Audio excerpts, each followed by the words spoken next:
The first step is gear.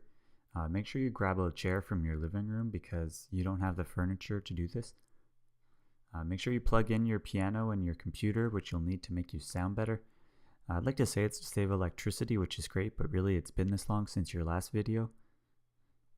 Make sure you pick an outfit. It doesn't really matter what you pick so long as you do pick one. If you don't end up picking an outfit, YouTube will flag your channel. Make sure your music stand is completely blank. If you do plan on improvising something though, and something's on your music stand, it's a pretty good way to start a battle in the comments, so if you're bored on a Thursday, I guess. Make sure you use a pair of headphones if you're recording through a computer.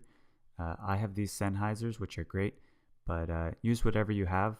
They all sound the same, sort of. Make sure you have a digital audio interface or a MIDI cord. It might end up making your room look like this, but really it just makes it look like you know what you're doing. This is my piano. It's pretty old, but it absolutely gets the job done.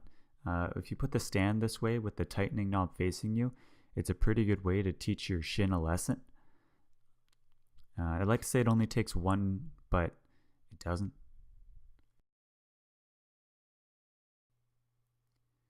It's important to stay positive and think about the past when you used to be a better musician, but this all gets fixed in step 3.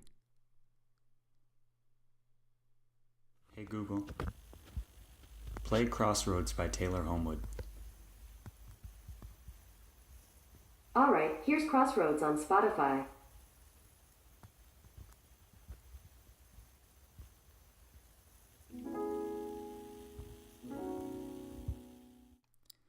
Step 4, setting up the recording, and if you're like me and use GarageBand, it's very important that when you create a new project, you completely ignore the tempo, time signature, and key signature fields, because we know you won't follow them anyway. In the control menu, make sure you turn off the metronome, so whatever phantom tempo you pick doesn't matter. And step 5 is getting the camera set. It's really important that your body blocks any laundry you haven't put away yet. But if your camera does fall, make sure you make an incredible dive for it.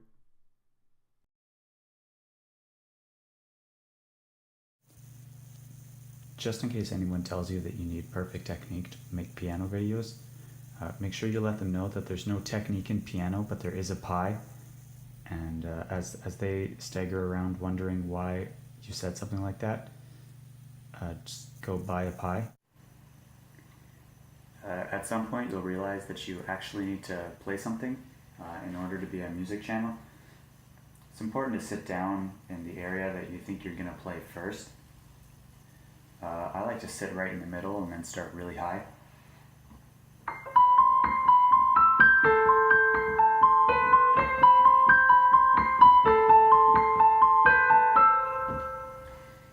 Playing music like that's a really good way to get girls to like you if you're 12.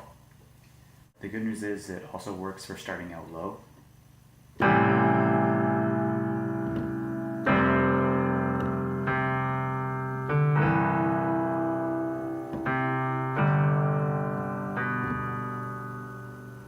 It's also really important to pay attention to the camera angle.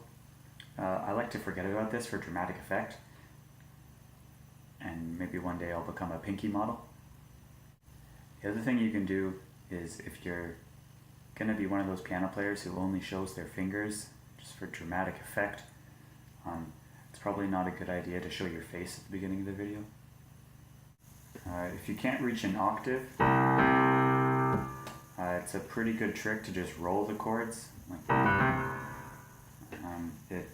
It's a good way to pretend that you have emotion in what you're doing. If you're making a classical video, it's super important to pretend that there's somebody behind the piano facing you who just wants to high-five you all the time. So every phrase will end with a high five of your invisible fake friend.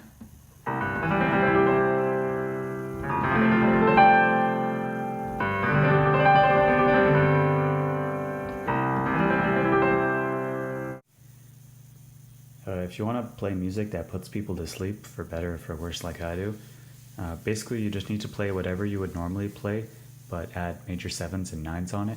So C major, with the 7th, and with the 9th. And basically just play a root on the bottom that doesn't make sense.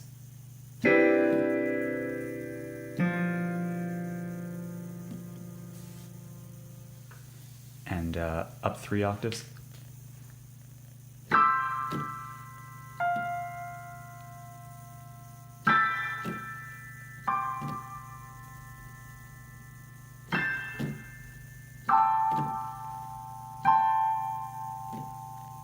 And then down.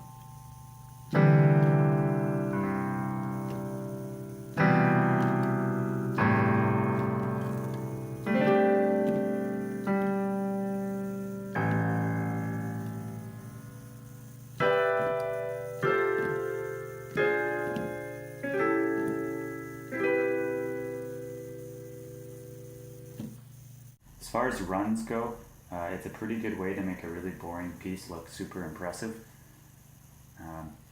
So if you're in G flat major and you're on like a suspended 5 chord and you think a crazy ascending run would sound really cool, the most important thing to do here is cry a lot. After you're done that and you're realizing that you might actually have to play something and you just cried on video for 20 minutes, just throw your arm out as far as possible. Just chuck it across, and if it hits some keys, great. And if it doesn't, anybody who's sitting over there will get the message that maybe they should back off a little bit. If you're worried about all your music starting to sound the same, there's no need to worry. It will.